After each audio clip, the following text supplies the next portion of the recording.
So thank you all for coming today to the Osterville Village Library. This is our first the first program of our What Is series, and we're going to be learning about cryptocurrency today. We have Jason Lilly, Senior Vice President and Chief Wealth Management Services Officer of Cape Cod 5's Wealth Management Team. He joined in 2017. He's over 2 decades of investment and wealth management experience, including institutional investment management, comprehensive financial planning, and a high net worth wealth advisory. Prior to joining Cape Cod 5, Jason was a Senior Vice President and Director of Portfolio Management for a Massachusetts-based publicly traded bank. He received his undergraduate degree in resource economics from UMass Amherst and his master's in business administration from Arizona State. Jason is a chartered financial analyst, as well as a certified financial planner. And then sitting next to Jason is Pam Krueger, and she is a recognized investor advocate and award-winning personal finance journalist and author. She's the founder and CEO of Wealthramp, an advisor matching platform that connects consumers with rigorously vetted and qualified fee-only financial advisors. It is the only advisor referral service that gives people full control over when and how they talk to their referred advisors. Pam's also the creator and co-host of Money Track and Friends Talk Money podcast, now in its 7th season. Money Track aired on 250 plus public stations on PBS from 2005 to 2019 and was funded by the Investor Protection Trust. Thank you very much to both of you. And I will let you start educating us on cryptocurrency. I did hear that one person wanted to know if you brought any samples. Oh, yeah, I did in my cold wallet. But you need a very long encrypted password to get in. Yes.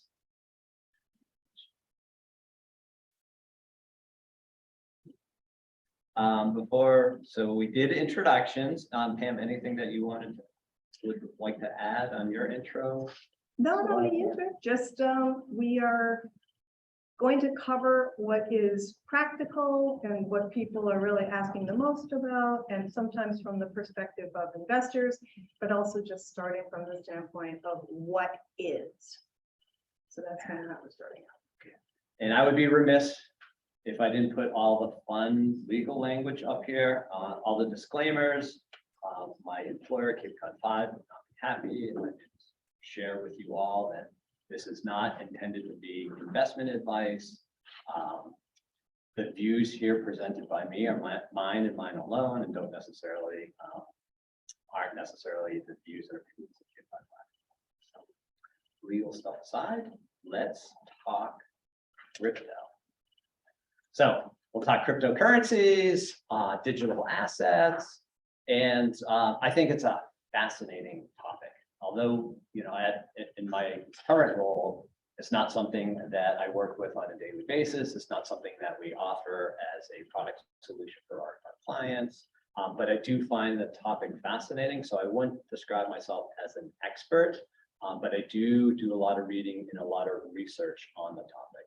And it's so fascinating to me because it's so fast evolving and innovative. And staying on top of it is a challenge because it moves so quickly. Just keeping on top of things on a daily basis, not the easiest thing. But even as these new opportunities come up and these new offerings, the underlying technology remains very consistent. And so, in my opinion, if you understand the underlying technology, it gives you a strong base to assess current opportunities out there and then future opportunities as they evolve. And so for the next 10 minutes or so, my goal was to talk about and provide a high-level overview of this technology, which we can build on. That technology is called blockchain. Everyone or anyone familiar with blockchain? All right, so we've got a couple. Good. All right. So hopefully, if I am successful, and you're going to help me out, you're going to keep me on track as we go through this. If I'm successful, you'll have a much better understanding at the end of the next 10, 15 minutes. And I thought the best way to do this would be to use an example. And I was hoping to get some participation. So that's why I passed out the Post-its and the pens. And I'm hoping at least a few of you got some of those Post-its and those pens. Yeah, couple, more than a couple. All right, don't worry. This isn't going to be heavy lifting. There's no test. There's no difficult math or anything like that involved. But if you participate, it will help. I think it'll make things more interesting, and it might tie in the different connections. Okay, so I do need a volunteer to kick us off, and I'm hoping I could get someone sort of in the middle of our group here. Would you mind being a volunteer? No, you. Don't worry. Like I said, not heavy lifting. You don't need to get out of your seat or anything. Okay. All right. And what's your name? Ron. Ron? R-O-N? Ron? Yes. Okay. Ron, Jason. Jason, Ron. Okay. Is it possible to project a bit more? It's a big room. And it's Yeah. A little harder for us to hear. Okay. Thank Yeah. you. Let me know if I get a little quieter. All right. So Ron's going to have a role to play, but all of you are going to have a role to play, or at least everyone that's got a pen and a Post-it. So Ron and I, this is our community. Ron and I get talking, and Ron, shares with me that he's been thinking about taking a loan for $100. He's got some expenses coming up, and he thinks, borrowing $100 will help him through that. As he's talking, I say, well, hey, Ron, I've got $100 laying around. I'd be happy to loan it to you. How long do you need it for? And Ron, he comes back and he says, maybe a year. I'd like to borrow it for a year. I said, okay. I was thinking a shorter time frame, but that's all right. Would you be okay paying some interest? Ron says, yeah, I think that makes sense. That's fair. How about 5%? So 5% seems reasonable. So our agreement, Ron and I'm going to lend Ron $100. He's going to be paying me back $105 a year from now. Okay, so all of you with Post-its and pens, what I'd like you to do is write down Ron and I's agreement. And when you have done that, just raise your hands.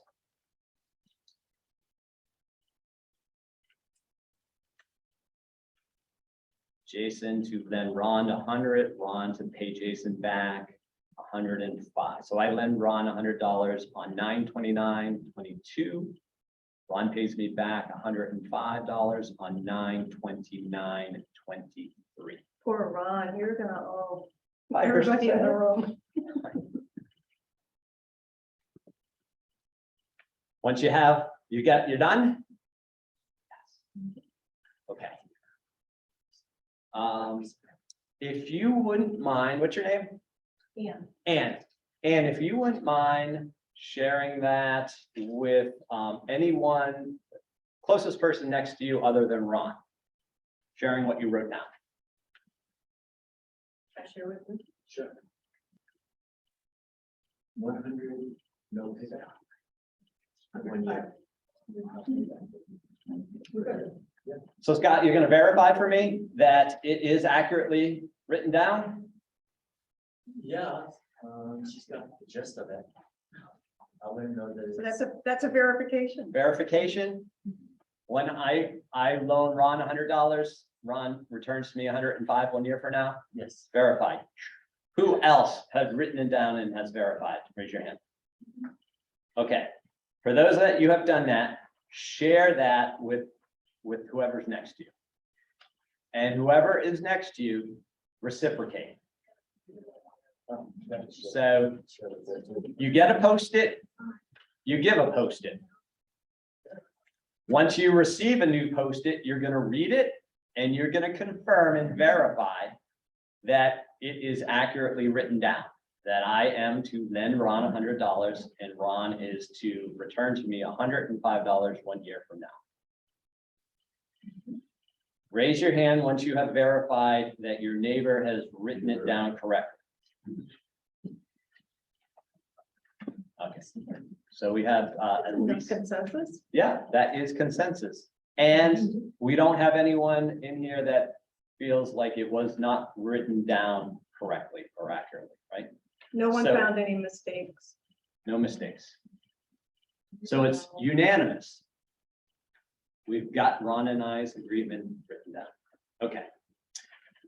Someone hands me the Post-it. I'm gonna take that Post-it and I am going to pin it to the bulletin board downstairs so that everybody can see. But Ron and I, we don't really want our names published out there for all of Osterville to look at. So instead of using Ron's name and my name, we're going to use a password or a key. So Ron might be 123 and I could be 321. And we just replace our names with our passwords. Everyone with me so far? I post that on the bulletin board downstairs, but that bulletin board is, oh, we've got it up here. Here's our new bulletin board. But you can see it's not really tamper-proof. So we're gonna glass case over here, nice glass case to cover this up. We'll put a lock on it, nice and secure. We can all come by here and we can read, we can look at that agreement. And in fact, as a community, one of our obligations, responsibilities to each other is to occasionally go back and look and just, verify that no one's tampered with Ron and I's agreement. It reads as it should. And you're going to keep all your Post-its in a file so that you can refer back to them. And each of you, you might know there's probably some couples here and some households, but I doubt everyone knows everybody really well. And everyone is not going back to the same house, right? You all probably have different homes. And so we've got this agreement that Ron and I is distributed across a number of different households. And in the internet world, this would be a number of different. Everybody with me so far? Yeah. Watching.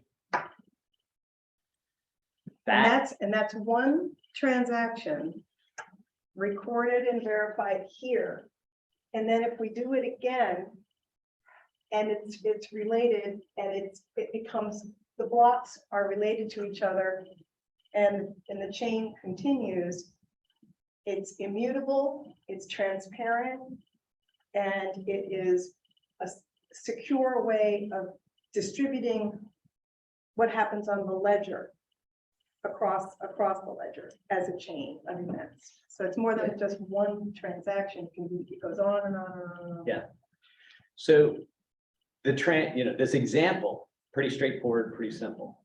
And you may say, okay, well, what's the advantage, right? Why didn't we just write something up on a piece of paper?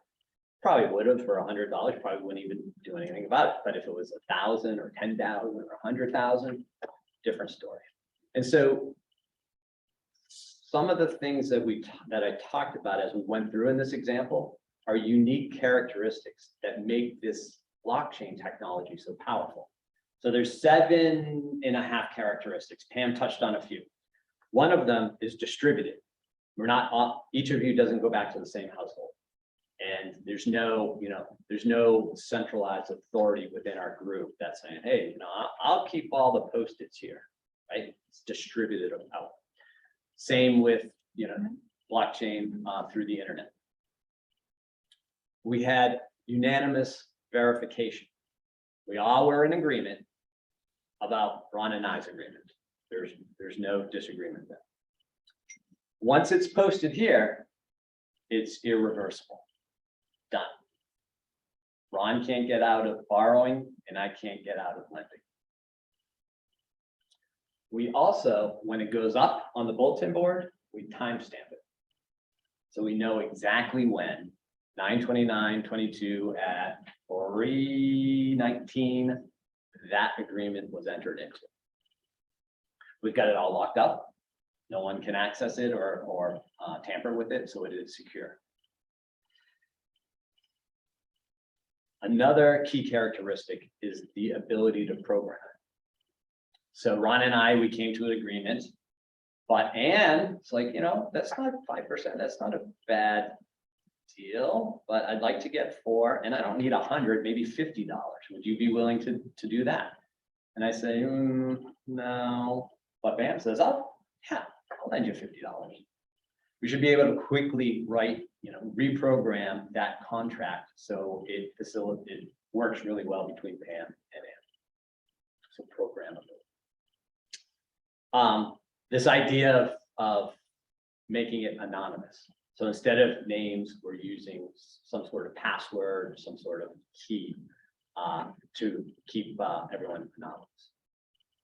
So those are like the key 7 characteristics. And then there's this other characteristic that is important in many ways, but it's not a must-have. And this is the idea of decentralization.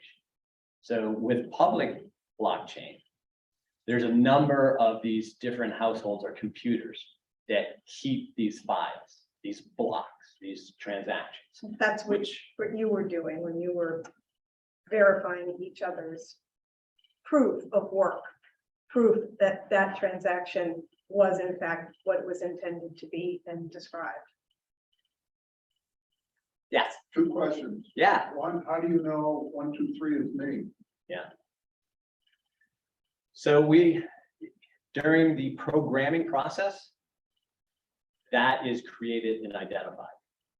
Okay, so someone is going to assign 1, 2, 3 to Ron.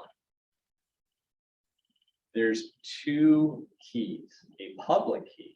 So everyone that looks around might not know that 1, 2, 3 equals Ron. The only one that may know that is Ron himself. I might not, as the lender, even know who Ron is. I just know he's 1, 2, 3. And Ron may enter in the same agreements with all the rest of you. And so I could see that, oh, Ron's got a lot of these agreements out there. How secure is my $100? And I could see that maybe with others, it's 1,000 or 10,000 or 10 million. That's all public. But what we don't know is who actually Ron is. Ron, on your side, you have a private key. You're the only one that has it. And so with that private key, you can access all your different agreements if you need it.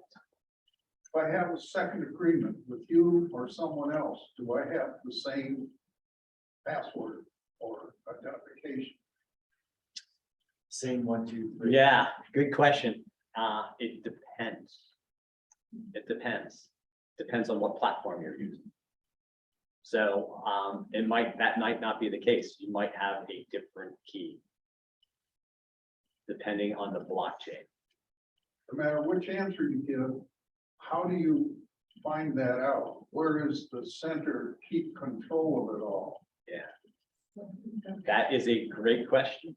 And one of the beauties of public blockchain, there is no central. It's decentralized. So I don't know. Every so often, Wall Street Journal has an article about someone who lost their private key. There was a coder who did some work on Bitcoin. This was years and years ago and got paid in Bitcoin. And it was like 2,000 Bitcoin or something, which was at the time worth 10 cents. Well, when it's worth $60,000 a coin, that's a big chunk of change that could be converted to US dollars.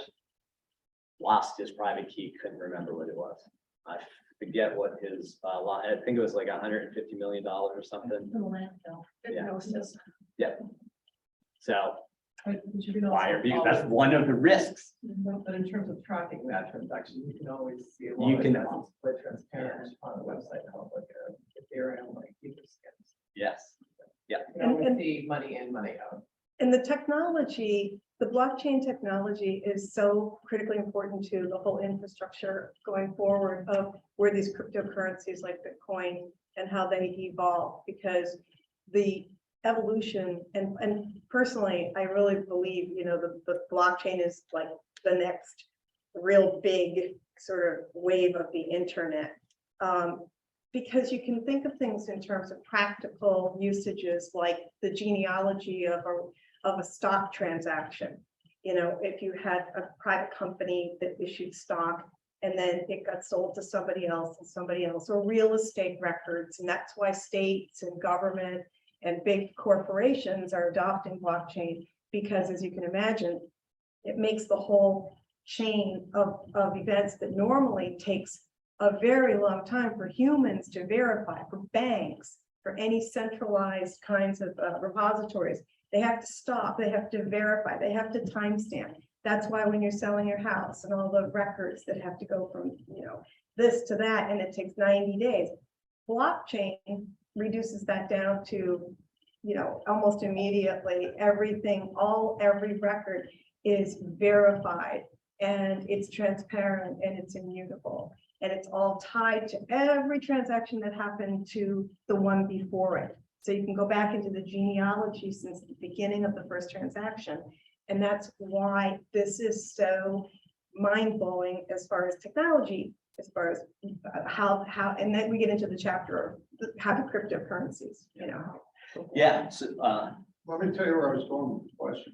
I'm trying to understand the difference between blockchain and IBM's DB2, Oracle's relational database. They all do what you've said so far.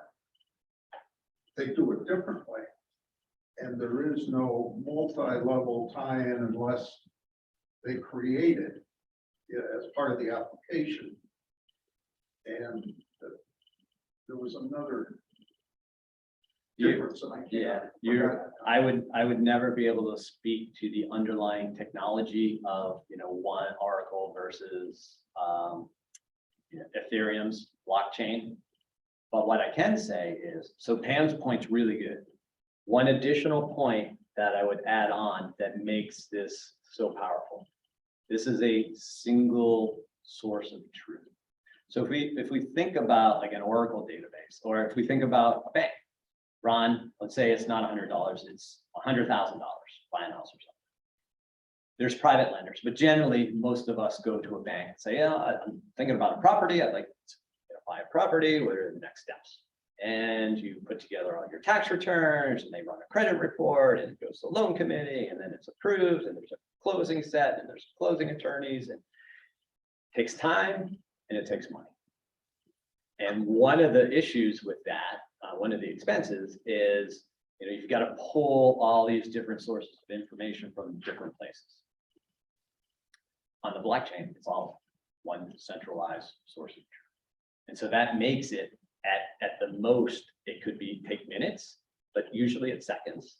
And the cost to do this, instead of thousands of dollars in cost to get a mortgage, $1, maybe. Right now, I think it's about $1.25.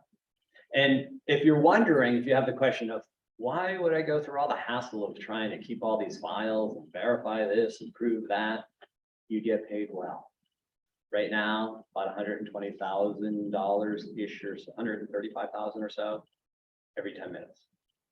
If you're Ann and you're the one to prove the transaction first, not just that transaction, but all the transactions that happen in that. It's almost like it's funny because it's almost like a little bit of a game where the verification process, how does that happen? It happens when a programmer who has very powerful, there's millions of around the country that have the computers and that have the power to verify these blockchain transactions that are about every 10 minutes. And there's like a group, a network of them. They're called miners. You may have heard that before. And they're incentivized by getting paid to solve a math problem or a series of very complex math problems. That's their proof of work that they've actually verified. And there has to be, just like we had here, there has to be a consensus amongst all of you that, yeah, this is verified. And if one of you says, no, I don't think that Ron's post-it read correctly from Ann, I think there's something wrong here, the whole thing doesn't go through. So it's through consensus. And it's just, but it's weird when you think about people actually, this is what they do. They're Bitcoin miners, and they work on contracts that allow them to get paid to verify these transactions, but it's a very safe and very efficient and very fast. And it's based on trust, and it's based on the ability to, it's based on lack of trust, actually. It's based on the fact that I don't trust you. I want to verify this with a lot of anonymous network verifiers who can all come together and all decide the same thing. And then that's proof of work. So it's weird, but it's Who verifies that? The that, community, yeah. the community. Yeah. So you're racing, we're going a little bit more technical than we expect. That's all right, this is fun. And I also had a couple of publicly traded miners up here somewhere to go. Riot Blockchain and Marathon Digital are two publicly traded miners, meaning they are companies that their express purpose is mining Bitcoin, and they do other currencies as well. Yeah, and then the other thing too is we think about the records that I think have such practical application, because I think about the things that I want to do in life that can be simplified, right? And that is buying a piece of real estate. Why are we still using old records, even though they're computerized? We're using a system that goes back, decades, when we can speed it up, make it efficient. It is immutable, it is transparent, it is anonymous, therefore secure. I also think about things that bug me, like paying somebody on PayPal. This is another example of decentralization. Yeah, I'm going to pay you on PayPal. That's really cool. That was a really cool application, that was created in the 90s so that it can be peer-to-peer. We don't have to go through Bank of America. But at the end of the day, PayPal has fees. They're a third party, and then it does have to go to the bank, and then it has to go to the other person's bank, even if it goes on the credit card, it has to go to the bank, and then they take their fees, and everybody's grabbing fees along the way. So another reason that blockchain is so popular is because it takes out the middleman. It takes out that intermediary who's getting paid those extra fees. I'm so fascinated by the technology because I think about the internet and what it has done to disrupt past technologies. Think of early 80s. How could we communicate with someone from across that lived in California back in the 80s? We could call them, could write them a letter, we could fly out and see them, drive out. And then the early mid 80s, this thing called email was created, replacing essentially postal mail. Mid 90s, we got voice over internet protocols.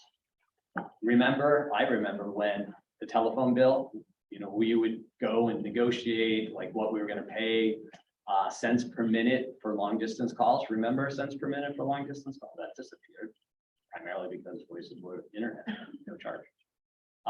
Big disruption. Another disruption, Amazon launched, I think, mid 90s as well. Look at what that has done to commerce. We can pretty much buy anything we want from anywhere in the world. Finance, mobile banking, all that, that's last 5 to 7 years or so. And so this idea of money and property and assets over the internet and the scale and the ability to reduce costs and friction and increase the efficiency and the speed at which you can do that, super fascinating. And by the way, okay, maybe you say, look, I would never adopt this. I would never use this because I don't understand it completely. Very few people understand it completely. And frankly, we use our laptops and our phones every single day. How many people in here really understand what's going on behind the scenes and how the internet really works? And we adopt it. So once it becomes a thing, it becomes adopted and accepted. And that's where we're at in the stage right now with the blockchain technology and the cryptocurrency, this nascent phase that we're in. Probably not going away, and probably people won't stop or not want to use it because they're afraid they don't understand it. I don't think that will be a barrier to entry. Almost all the top 100 Fortune 500 or top Fortune 100 companies are using blockchain in some capacity. What most of us hear about when it comes to blockchain is the public version, which these days is primarily Bitcoin and Ethereum and NFTs, non-fungible tokens. We hear a little bit about that, not as much today as we did about a year ago, but that's still on the headlines. So from a public blockchain standpoint, the two most well-known, Bitcoin and Ethereum, each slightly different use cases. They don't know who or whom invented Bitcoin, but that was circa about 2009. And Bitcoin, in terms of the technology, very simplified. And so there's some advantages to that.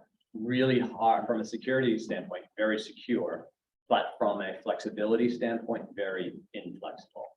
And so the consensus out there these days is that Bitcoin has the potential of evolving into some sort of store of value, maybe. I think that's the best way to describe it, because nobody can actually say definitively that Bitcoin or Ethereum or any currency that's used in these transactions, which we'll get into a little bit more here with Bitcoin. What was my train of thought? Transactions, Bitcoin. Yeah, I mean, they're. Well, so how many of you own Bitcoin? I've got a little bit. One, okay. How many of you have friends or family that own Bitcoin? How many of you have heard anyone buying their latte from Starbucks with Bitcoin? Really? Yeah. Track the tax consequences of that sucker. Yeah.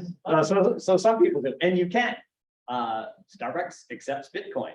Oh, I know what I was gonna say. All right. I'll get. What happens when you get old?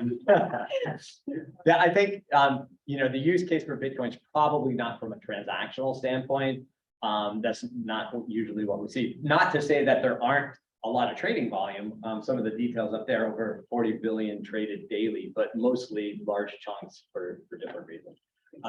You explained store value a little bit. I mean, Yeah. a lot of people don't realize that fiat is also like your That's- dollar, your euro. is That's also exactly store what I value. was just gonna say.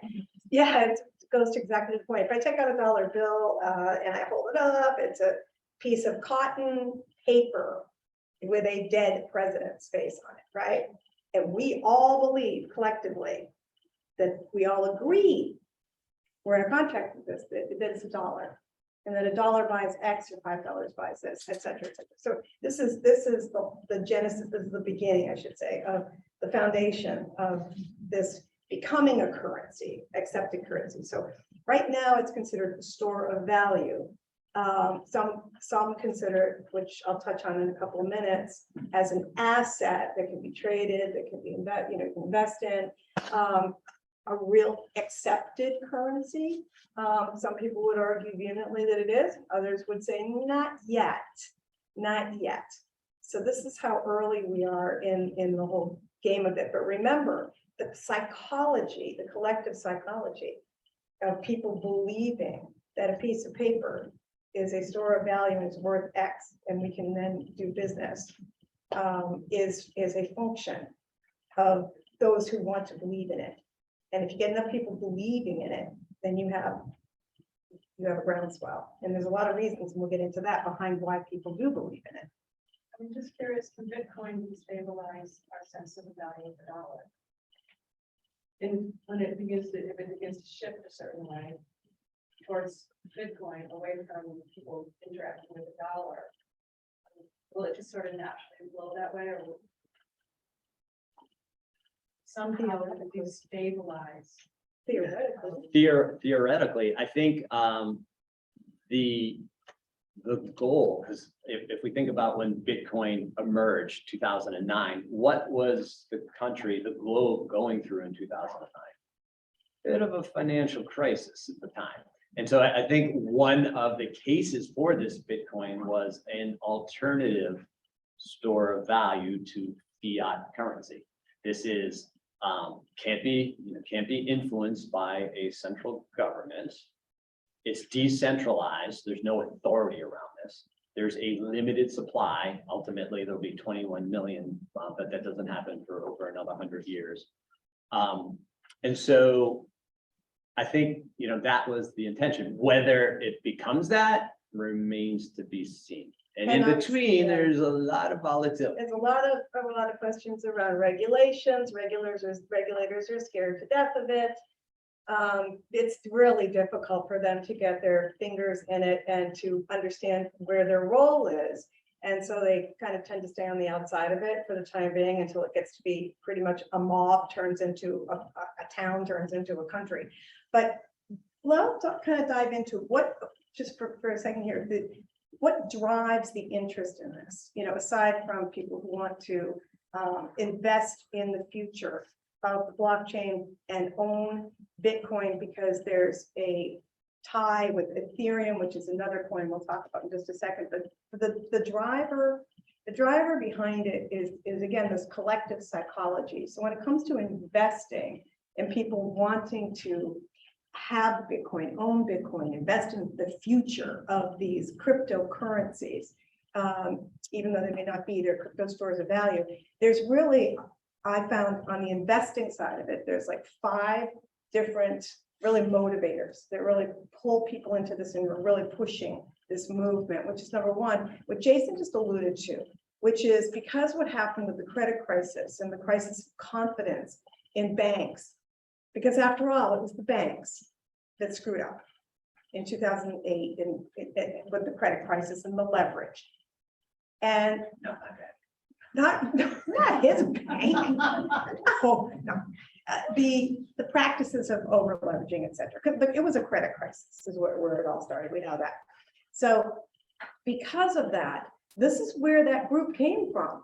This small group, the Shiitake Naka, whatever his name is, supposedly it gets attributed to one person's name, and it's really, they don't know if it's a group or if it's really one person who kind of came out of this, but it's the whole belief that the government and private banks and big banks should not have control, should not have central control over other people's lives and their money. And that's why they believe in crypto. That's why they believe in something that's decentralized. It's more peer-to-peer. And then there are also people who jumped on the bandwagon. There always have, and there always will be gamblers, speculators.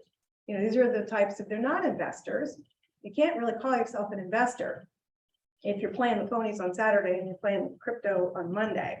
You're going in there with the idea that you're going to make money very quickly and on rank speculation.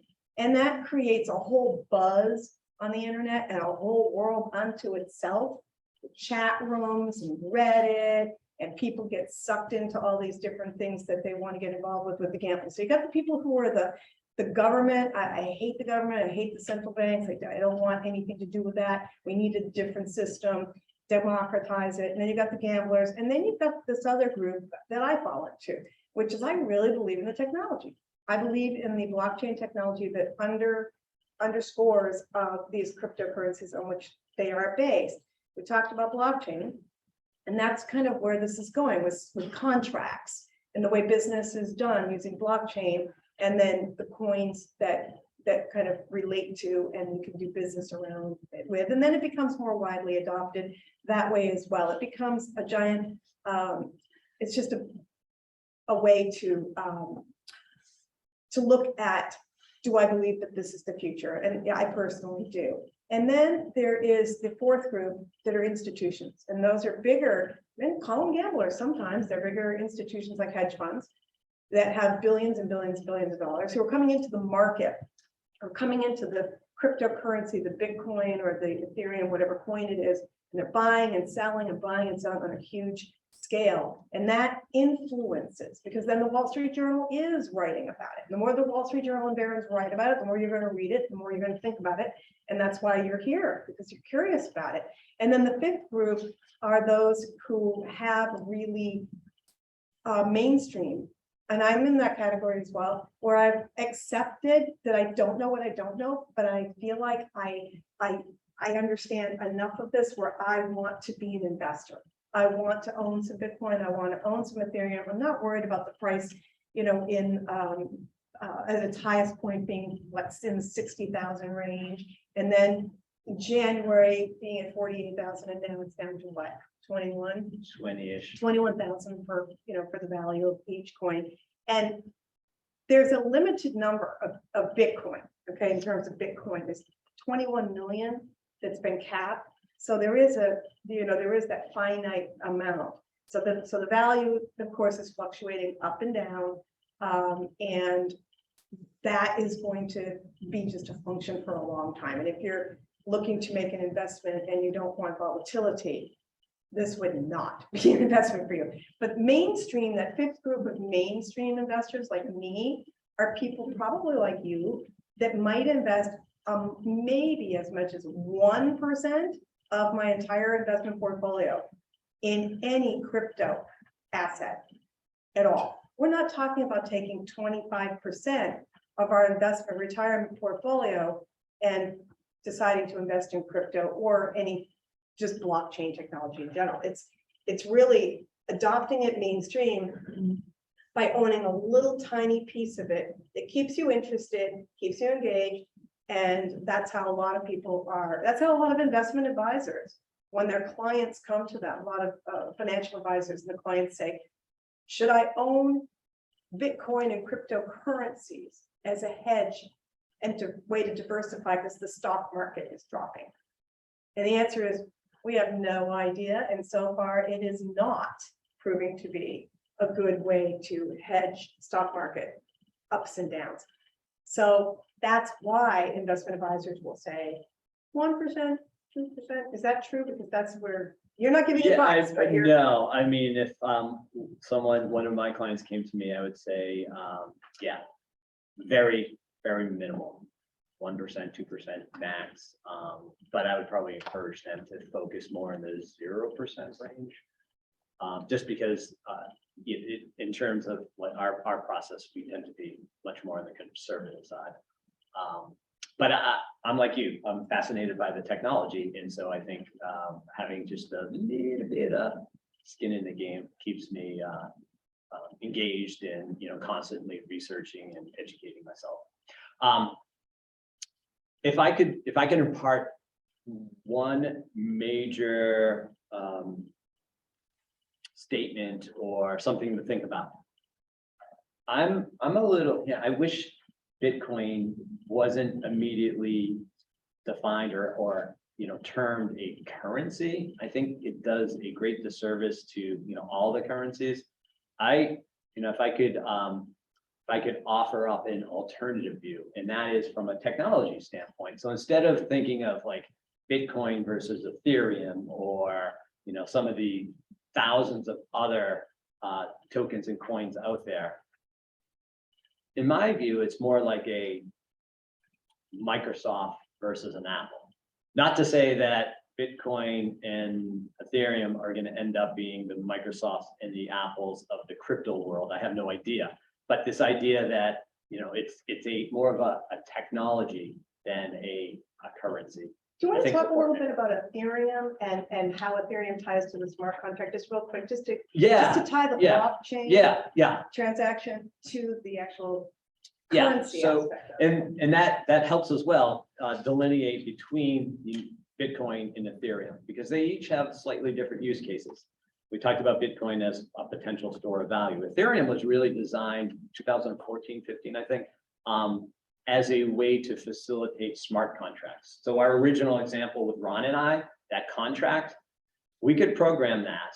That guy right there. That is programmed, that is across the internet. That's bringing dollar property transactions, through to and through the internet. And Ethereum was built to facilitate those types of transactions. So much more flexible, programmable, smart contracts. So if this were a smart contract, and Ethereum is related to this versus Bitcoin, Ethereum, the reason why Ethereum evolved is because of the smart contract, the ability to tie to the actual, it's no other way to explain it other than so simply just to say it's tied to that transaction. Yep. So in this case, I convert my $100 to Ether, which is the currency tied to the Ethereum blockchain platform. I do that conversion. I send it over to Ron. Ron accepts it, converts it maybe back to US dollars, or maybe he plans on that expense as in Ether. He's going to buy a crypto kitty or something. I don't know. And, but all I know is, 365 days from now, I'm gonna get 100 USD in Ether back into my account. Easy peasy. So we covered a lot. I highlighted some of the risks up here. If this is of interest and you think that at some point you are going to invest in a cryptocurrency or something, some risks to be aware of. What are gas fees? Yeah, those are the commissions. So if you were to go out and buy a little Bitcoin on Robinhood or Coinbase or FTX or any of those exchanges, you can open up an account, maybe 3 minutes or so, and you can link it to your bank account and you can be in the business of owning crypto in a matter of minutes. There's exchange risk. So just because you bought it doesn't necessarily mean you own it. Whereas if you bought shares in a Vanguard mutual fund, those shares are in your name, tied to your social security number. You know that if anything were to happen to Vanguard, they're going to be able to identify you as the share owner. Not necessarily the case in some of these The exchanges. Wild West. It's a little bit of the Wild West. So Security is there, you've got your key, but in terms of legality and regulation, it's all outside. So there's been a number of crypto exchanges that have failed, and the investors that bought on that exchange have yet to recoup any money. And then there's gas fees. Another way to say it is commission. They're high. Do you actually get physical coins? Well, you could, I don't, I just With haven't. the big B on it. well, sort of. Some other coins. So there's I think 18,000 different coins out there at the moment. Here are some other examples. So stable coins that are tied to a fiat currency like the US dollar. There are coins like Tether Gold that are backed by gold.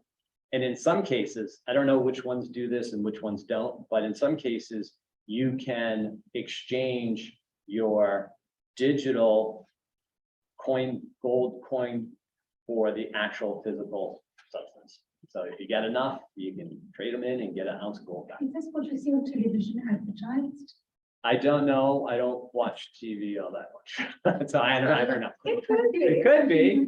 It could Like be. 1 o'clock in the morning. If it's at 1 o'clock in the morning, I'm gonna say probably not. I'm gonna say, don't pick up the phone and Yeah. call. No, I've just seen what's the minimum investment. Realistically, I know you- I think Like, I don't know, I don't think it's very high minimum, I think it's like $100 or something. yeah, if that, I'm trying to think of my first coin. So I have an account on Coinbase. So I do I. think my first purchase was like $100 or something. I did like 2,000 in Bitcoin, 2,000 in Ethereum. Whoa, Yeah. whoa. And I those are bought, big I numbers. bought high, and I don't care.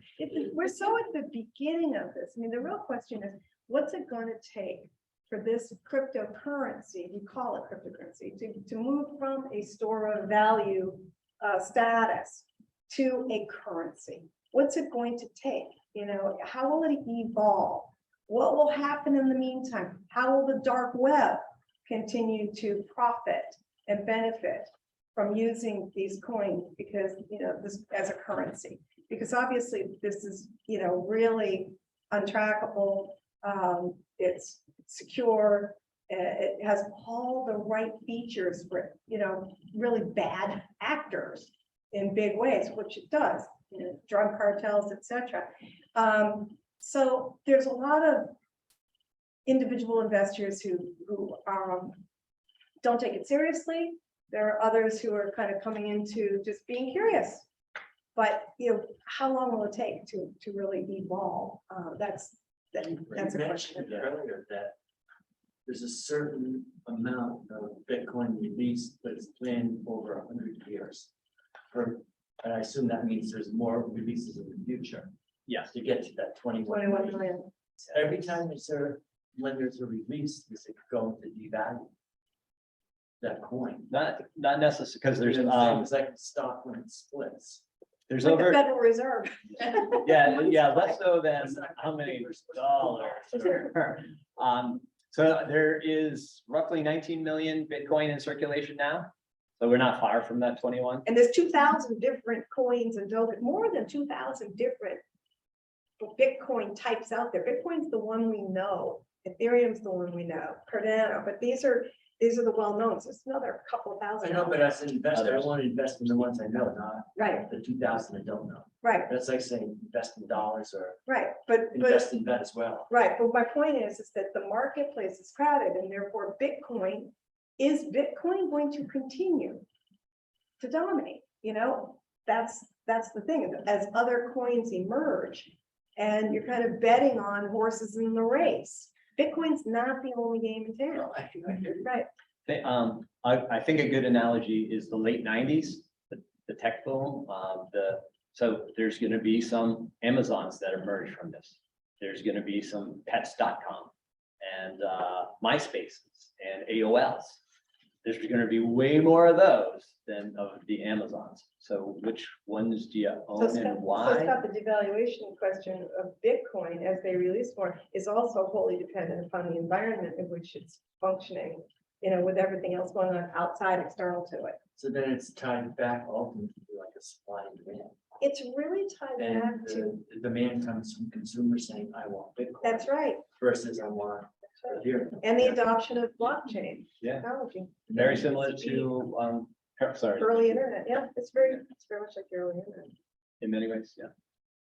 And you had a question, and then we'll probably wrap away. Going back to the original $100. Yeah. to Ron. Yeah. Are we all chipping in to give Ron that $100? No, just you and I. But Scott had a good question, and I didn't have, I'm sorry, yeah, just Ron and I. Scott had a good question that might help. It was about verification, right? Yes. Yeah, so why would you all, this is our community, why would you all spend the time to either, write down the agreement and then share it to verify it and prove it and all of that? The incentive behind that, it comes into the more complicated proof of stake. That's kind of the governor around it all. But there's a compensation element to all. And the proof of stake, which is a really complicated computer mathematical problem that needs to be solved, takes tons of computing power. That's all designed to keep everybody honest. Because if you're going to get, Who's getting Ron the money? I am. You are. So Yeah. the contract, Why are we verifying your agreement with Ron? Because because you're the gonna get paid. contract here is stating that this is just between Jason and Ron. We're asking you to collaborate to verify this anonymously, so this can be proven without having to go through a third party like a bank or having a bank old fashioned What I stamp. get, Yeah, so You're gonna get paid. well, yeah, so I forced you all into my little game here, a little example. But in the kind of Ethereum platform, you raise your hand and say, I want to be a verifier. You have to, there's software that you have to download. There's protocols and a process through all of that.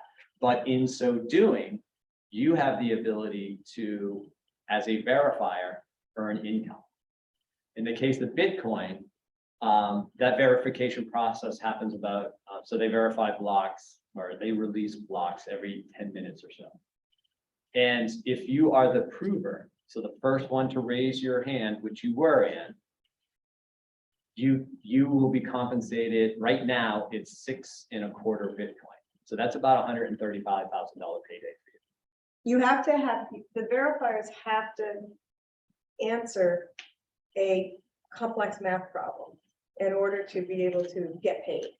And not all, they kind of compete with each other too. How big is that block that we're verifying? It depends on what happened in that last 10 minutes. $105. Yeah, but that is going to be lumped in with, so there is 40 billion in transactions on a daily basis, 250,000 transactions. In a typical block, No, in a day. So it could be a block that has one, have a million. Oh man, not a million. Could have 100,000. So how does this, not like beat it up, but how does this vary? When we go back to 2007, 6, 8, and they were bundling derivatives. And if they had verifiers, Yeah. that verified the bundle. Yeah, And then it yeah. got sold to someone else. That's a and good they question. moved it to someone else. But that's Now all, we had new verifiers, right, and it kept spiraling and spiraling, and some, sooner or later, someone got but stuck. they were in, they were, Databases. that can't happen here because what they were incentivized by in order to verify was they were getting paid off the transaction.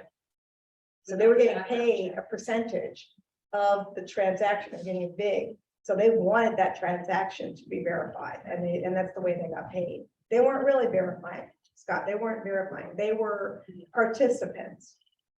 These are people who are, these are Independent, verifiers. you're all independent, decentralized skin in the game. verifiers. No, And It's like devil's advocate. Yep, yeah, with, and, Yep. and I feel, Based example. yep, no, it's a perfect example. I feel my money's good because, Ron met my specifications to be able to enter into this smart contract.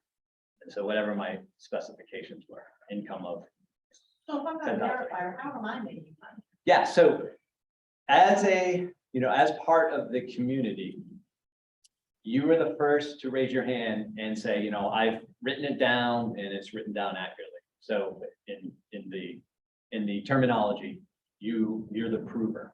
Everyone else are the verifiers. Assuming that we all have, the same computing power, everyone has an equal chance to be that prover and ultimately earn that 6.25 Bitcoin. And so if bear with me just one moment. So if there's 250,000 transactions and there's say 250,000 verifiers, just to make the math easy, on average, you're going to earn $135,000 a day. But if you have more computing power, you could earn a lot more. It's not an easy job to apply for. Yeah, it's not. There's great stories about how these miners leverage computing power and energy resources. Yeah, go ahead. Right, but you don't have to be a miner with like server farms in China. You can actually stake. So now that Ethereum has moved to proof of stake and many other coins are proof of stake, like I can actually stake on Kraken or an exchange and make money, which is like passive, just by like you can set it and forget it. I bought one Ethereum and I'm staking it, and then Kraken or the exchange is actually using my coin for that staking power. So I'm making however many coins I have, I'm making money every year. It's taxable though. So those are always the risks, that there is a reward that you can become financially independent by staking coins through a registered solid exchange like a Kraken or a Coinbase. I wouldn't use the Asian ones, those are DEXs and they're centralized and they're not regulated properly. But this is what people are attracted to, they can actually control and make money without going through banks that take interest and middlemen and scatter it out to independence. It's all about controlling your money, your freedom, your privacy through Web3. Yeah. Amazing use case, right, of this blockchain technology. We can cut out a lot of these middle people that are earning fees and commissions and go direct. There is some risks associated with staking. So this point about reputable, in a perfect world, maybe a little bit regulated exchange, because you're essentially, when you stake your coins, you're lending them out. So we could go through the fall of Terra, which was a cryptocurrency tied to Luna, which is a derivative, which ultimately was supposed to stabilize Terra as a stable coin. A lot of experiments. Yeah, a lot of experiments. That one failed badly. And if you just Google it, you'll be able to read a lot of stories about a lot of people who lost a lot of money staking because they didn't understand. It's the Wild the West. risks. So I keep coming back to the stage. One last, and we'll get to some questions and then we should probably wrap up. But if you do buy it, again, when you open an account, they don't ask for beneficiaries or anything like that. Estate planning, make sure somebody knows and can actually get to and liquidate these things and get it to your heirs if anything were to happen to you. That's something that we're dealing with on a frequent basis. To me, that's the biggest risk. Yeah. All right. What else we got? Forgetting the Curious if this is more inflation protected than the dollar is, because the dollar can be Exactly. printed. at the whim of government, whereas maybe it's just somehow, you know. It's an excellent question, and it's a question that's come up a lot in the last few months, and it's turned out that with this inflation, you know, current inflation rates, the way they are rampant, it's turning out that even though a lot of experts felt like crypto would be a good hedge against inflation, to some extent it is, but it's not turning out to be the inflation hedge that they were hoping. To look at what cryptocurrency prices, you know, have gone down. So it started out that way, Karen, where it really looked like, okay, it's not going to be a stock market hedge to own Bitcoin, but it could be an inflation hedge. And then it turned out that Or it's, within it and of itself, you know, so the dollar can become inflated. What I meant was, can a Bitcoin or this system become inflated by manipulation? The way the dollar is being manipulated, or any currency is being manipulated. Yeah, you could definitely. Outside forces. Dogecoin is a great example of some mean manipulation to drive up the price and then watch it crash. So Bitcoin, I think the investor base is broad enough where, although there's some heavier players potentially, it's 600-ish billion market cap now. So that's not out of the realm of a large hedge fund if they wanted to. I have a simple question. It's probably not a simple answer. How does the banking industry as a whole view this type of currency as like a source of collateral? Yeah, no, I mean, I'm not on that side of the business. But if they ask my opinion, I'd say no. Because it's so volatile. it doesn't qualify yet, also because it's not regulated.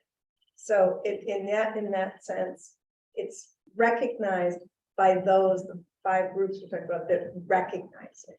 And then you've got this whole established system of traditional bankers regulated by the government, who are not necessarily in a hurry to, until they figure out how to capitalize on it, they're not really in a hurry to legitimize it.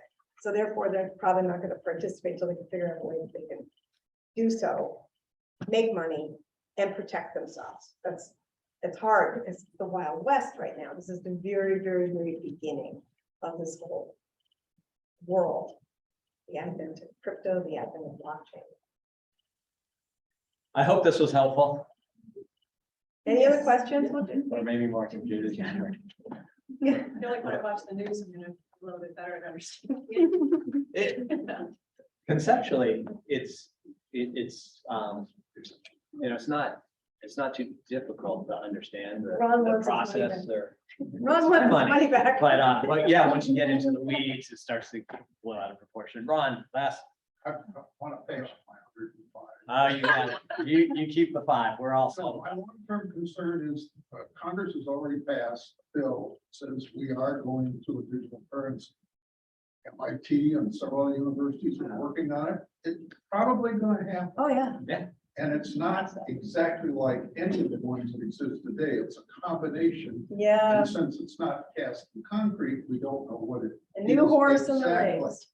My question is going to be, the day it becomes available and it's our currency, $3 are gone. Pennies are gone. All current US currencies will be non-existent the day they turn that switch.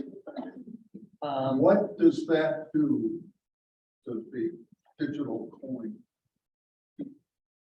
The digital coin market or the central bank digital coin yet to be launched? Central bank. Will they still be in business? The central bank? No. The No, the Bitcoins and the Ethereum? Sure, Ethereum, yeah, Ripple, yeah, whoever. yeah, I think so. Just like, you know, the If euro. they're adopted, if they're widely adopted and people become accustomed to transacting business using them, then they might be a secondary currency. I mean, we don't know, you know, just like back when, you know, it was state currency and US dollar and that whole transition. I think we're going to be a long way before we see that at the rate of, I mean, of course, enterprise is pushing everything. government is way behind. And you do actually need to have some regulation, some government, you have to have that legitimacy baked into the cake. And it'll be interesting. So keep your eye, if I were looking at anything, I'd be looking at MIT. I'd be looking at whatever they're cooking up. Even Sweden, Russia, Venezuela, China, they all have central bank digital currencies. It's also a privacy concern. Big If they're privacy paying subsidies for COVID, and they give you your $2,000, did they say, we're only gonna give you $1,500 because we saw you weren't wearing a mask? So there's the same way that there's like a social credit system in China, they could do the same thing. So there are many people who are for freedom and Bitcoin and in that camp are quite worried about it. Yeah. That's my point. And I don't think it's gonna flip overnight. I think people. Yeah, out there it's- are it's great. gonna take some Why- It'll take a long time. I still pay dollars and cents. But when you travel, it's quite interesting in Europe, there are many places that are cashless. But some people are already moving into like the Apple phone and your, whatever it is, debit card, your wallet, your watch. So that shift is happening pretty quickly. And it is a little bit awkward when there's no cash and only cash. So. it's Takes a hard to minute. flip the coin. Takes a minute to adjust, but the blockchain, adoption of blockchain by state governments, by municipalities. I think Vermont, I think that Burlington was planning to put all of their, as an experiment, put their records on blockchain. And so that kind of legitimizes and that's the push that underlies these currencies. These currencies are not just coming out of the air. Some of them are out of thin air, but They're two separate things. Blockchain is just the vehicle to manage the digital coin. Yes, They that's could right. have used any number Yeah. of tools. That is the main point. You But got the it. Yes. best thing to come out of this is probably the blockchain. yeah, absolutely, no question. And that's why I was willing to, just dabble because I'm crypto curious and it's really the blockchain that is the future. And this presentation today was just to touch the surface, maybe pique your curiosity. So there's so much more to talk about. So you're in the middle of this excitement, yes? That's right. I would say I'm on the sidelines, but I'm crypto curious. I'm Yeah. interested, and I'm in the investment side, kind of watching the behavior of investors who, what they're doing and why they're doing it, why they're motivated to get involved in Bitcoin or these coins at such an early stage. I think I've seen that advert in the paper a few times. On same television, I think that's you see about these coins. Well, you might be seeing ads for gold coins, and they advertise heavily during times of inflation, when inflation is rampant. Then they'll advertise gold, want to buy these gold coins, but not necessarily Bitcoin. It's probably gold coin. Yeah. The actual. So Gold or there's silver. one person that really swears by it. By this Bitcoin. No, I only swear by it to the extent that I would dabble. Yes, I mean, swear, that I believe seems to be- in the technology that underlies the blockchain technology. Is I where just hear about the success, and I don't know until, The less successful enterprises. yeah, sensational news stories, and it'll be interesting. We'll just be hearing about it, more and more and more. Yeah. But This it's was great. interesting. Thank you Yeah. for Thank you for joining. participating in our presentation. Thank you. Thank you for all the good questions, and thank you for